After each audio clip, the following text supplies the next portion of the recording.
Bismillahirrahmanirrahim. Assalamualaikum warahmatullahi wabarakatuh. Waalaikumsalam warahmatullahi wabarakatuh. Innal hamdalillah nahmaduhu wa nasta'inuhu wa nastaghfiruh wa na'udzu billahi min shururi anfusina wa min sayyiati a'malina.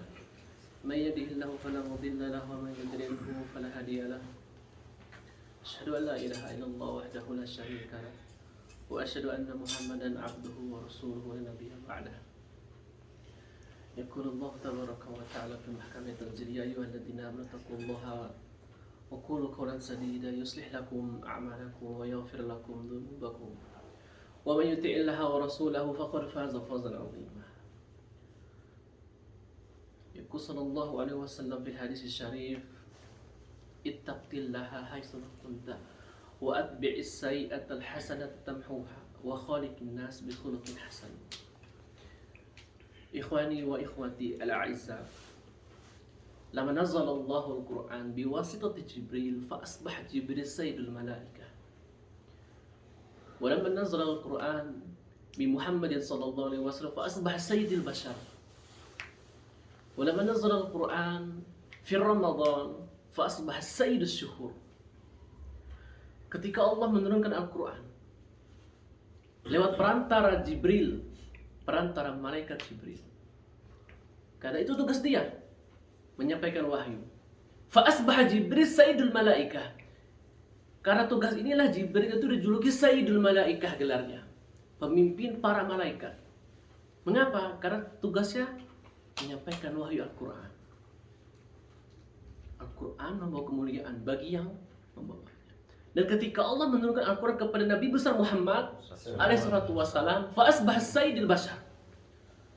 Maka Nabi tadi menjadi pemimpin manusia, bahkan sayyidil anbiya'i wal mursalin. Bahkan Nabi tadi menjadi pemimpin para nabi dan rasul. Subhanallah. Dan ketika Allah menurunkan Al-Quran di bulan Ramadan, fa asbah Ramadan sayyidis syuhur. Ketika Allah menurunkan Al-Quran di bulan Ramadan, maka Ramadan tadi menjadi sayyidis syuhur, pemimpin para bulan-bulan yang 12. Ya. Keutamaan Al-Quran, dimanapun dia berada, dia akan memberikan keberkahan, memberikan keistimewaan bagi yang di sekelilingnya. Dan ketika Allah menurunkan Al-Quran di suatu malam, maka malam itu menjadi sebaik-baik malam. Lailah Mubarakah. Apa itu? Lailatul Qadar. Tidak ada yang lebih baik daripada malam itu, yang di dalamnya turunkan Al-Quran. Dan ketika Al-Quran itu turun di dua kota Makkah, Madinah, Fa'asbah, maka dua kota tadi menjadi dua kota suci sampai sekarang. Mulia karena Al-Quran. Bayangkan kalau Al-Quran ada di suduril mukminin, ada di dada-dada kaum mukmin, apa yang terjadi? Fa'asbah khairukum man ta'allama al-Quran wa 'allamah. Kata Rasulullah, jika Al-Quran tadi sudah dipelajari oleh orang-orang mukmin, maka dia itulah sebaik-baik manusia. Ketika Al-Quran ada pada Jibril, sayyidul malaikah. Ada pada Nabi, sayyidul bashar. Ada pada Ramadan, sayyidus syuhur. Ada pada malam, Lailatul Qadar. Dan ketika ada pada sudurul mukminin, maka itulah sabda Rasulullah, khairukum man ta'allama al-Qur'an wa 'allamah. Sebaik-baik kalian wahai orang mukmin adalah yang mempelajari Quran, mempelajarinya. Ya, tidak hanya menghafalnya. Kalau menghafal banyak. Maksudnya mempelajarinya, man ta'allama al-Qur'an. Tajwidnya kita pelajari, fikih Quran kita pelajari, tafsir kita pelajari, memahami Qur'annya, memahami bahasa Qur'annya, memahami asbab nuzulnya, nasikh wa mansukhnya. Karena luas, pembahasan Al-Quran itu luas, nggak cuman menghafal, tidak. Walaupun menghafal banyak istimewanya, banyak fadilahnya, tapi mempelajarinya itulah khairukum. Sudah dipelajari, kita amalkan, kita ajarkan kepada manusia, itulah sebaik-baik manusia. Luar biasa, Al-Quran tadi membawa keistimewaan dimanapun dia berada. Dan Ramadan alal abwab, ya, kita menyebutnya kurang lebih 15 hari lagi. Dan Ramadan dijuluki sebagai sayyidus syuhur. Kenapa? Kan di bulan itulah Al-Quran diturunkan. Rasulullah SAW bersabda dalam hadis qudsi. Apa itu hadis qudsi? Hadis qudsi berbeda dengan hadis nabawi. Hadis ada dua, hadis nabawi, hadis qudsi. Hadis nabawi ma'udhifa ila nabi alaihi salatu wassalam min khairin wa fi'lin wa taqririn.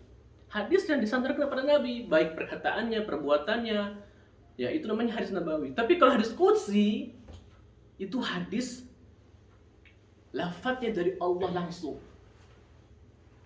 Nabi yang menyampaikannya. Hampir sama dengan Al-Quran.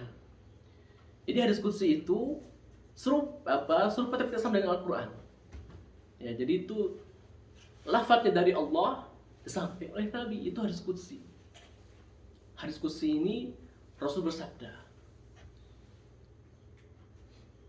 kullu amalin bani Adam lahu illa siyam. Setiap amalan Ibnu Adam itu untuknya. Ya. Setiap kebaikan itu sudah diketahui pahalanya. Bi asri amthaliha ila 700 di'fin. Satu kebaikan serupa Allah ganjar dengan 10 kebaikan. Bahkan dilipat gandakan sebagai 700 kebaikan. Tapi kata Allah, kecuali puasa. Fa innahu li wa ana ajzi bihi. Kata Allah, puasa itu punyaku. Puasa itu milikku. Dan akulah yang mengganjarnya. Akulah yang memberi pahalanya. Keistimewaan puasa. Ibadah salat diketahui pahalanya. Ibadah haji diketahui pahalanya. Ibadah zakat diketahui. Siam tidak ada kecuali Allah yang tahu. Karena Allah mengatakan fa innahu li, ibadah puasa aku sendiri yang mengganjarnya. Terserah Allah mau memberi berapa. Mungkin lebih dari 1000 kali lipat. Karena dalam puasa itu tidak ada riya di dalamnya. Amalan sirri, amalan ikhlas. Makanya para ulama mengatakan, mengapa hadis ini penting? Karena ketika kita berpuasa di bulan Ramadan, itu tidak ada yang tahu apakah dia benar-benar puasa atau tidak berpuasa, hanya Allah yang tahu. Makanya mengatakan Allah, fa innahu li wa ana ajzi bihi. Orang yang berpuasa itu aku sendiri, kata Allah, yang akan mengganjar pahalanya. Maka ikhlaskan niat ketika di bulan puasa. Karena setiap orang berbeda-beda tingkatan pahalanya ketika berpuasa. Ada yang menghabiskannya dengan banyak tilawah, ada yang menghabiskannya dengan banyak nonton, ada yang menghabiskan nontonnya dengan tidur dan macam-macam. Allah yang akan mengganjar pahala tersebut. Terusan hadisnya, lis-shaim farhatani. Bagi orang yang berpuasa ada 2 kebahagiaan. Orang yang berpuasa ada 2 kebahagiaan. Farhatun yang pertama, kebahagiaan yang pertama adalah kebahagiaan indal fitr. Rasa bahagia ketika menjelang buka puasa. Ya, gak dipungkiri kita akan bahagia, pasti bahagia. Ketika detik-detik menjelang azan maghrib, menjelang iftar, kita bahagia rasanya. Walaupun hanya sekedar aswadan. Apa aswadan itu? Ada yang tahu? Aswadan dalam bahasa Arab itu ada ilmu 2 benda dijadikan satu. Seperti aswadan itu artinya air dan kurma. Itu dijuluki aswadan. Air dan kurma saja. Rasanya bangga, kita bahagia. Sedekah Rasul mengatakan, bahagianya orang bermu'min ketika hendak berbuka puasa. Itulah tempat kita, kalau kita berdoa, Allah istajabahkan doa di saat-saat sebelum berbuka puasa. Farhah yang kedua, kata Rasulullah, lis-shaimi farhatan, farhatun indal fitr wa farhatun indal liqa'i rabbi. Kebahagiaan yang kedua ketika kita bisa melihat Tuhan kita di hari kiamat kelak. Kebahagiaan luar biasa ketika kita bisa melihat Tuhan kita, Allah Subhanahu wa taala.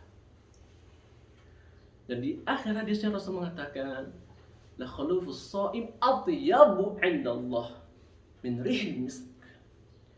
Mulutnya orang yang berpuasa di sisi Allah, bukan di sisi manusia. Di sisi Allah mulutnya orang yang berpuasa itu lebih harum dari minyak kasturi. Minyak wangi kasturi, minyak sangat wangi. Di sisi Allah, bukan di sisi manusia. Karena memang orang yang berpuasa akan mengeluarkan aroma yang bau di mulutnya. Tapi di sisi Allah itu ganjarannya apa? Seperti bahkan lebih wangi dari minyak wangi kasturi. Itulah beberapa keistimewaan orang yang berpuasa. Semoga kita diberikan kesempatan tahun ini untuk menyelesaikan ibadah puasa kita dengan iman.